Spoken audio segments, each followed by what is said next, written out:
ஆமா நாடகம் அப்ப எல்லாத்தையும் இப்ப நாடகம் கரகாட்டம் இப்ப எல்லாத்தையும் அமைக்க ஆமா அந்த நாடக அமைப்பாளர் அந்த அன்புடத்துக்கு நன்றி.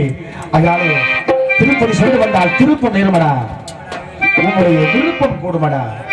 அந்த ஏழுமலையானை வணங்குவோம், அத்தனையும் நல்லதாகவே நடக்க வேண்டும். ஆமா அந்த காவல்துறைக்கு ஒரு நன்றி சொல்லணும். அந்த அம்மா வந்தது காவலுக்கு சுயநலம், இவங்க வந்தது பொதுநலம் காவலுக்காக. இந்த காவலை விட அந்த காவலுக்கு எங்கள் கலைக்குழு சார்பாக ஒரு நன்றி. திருப்பதி மலை வாழும் வெங்கடேசா, திருப்பதி மலை வாழும் வெங்கடேசா,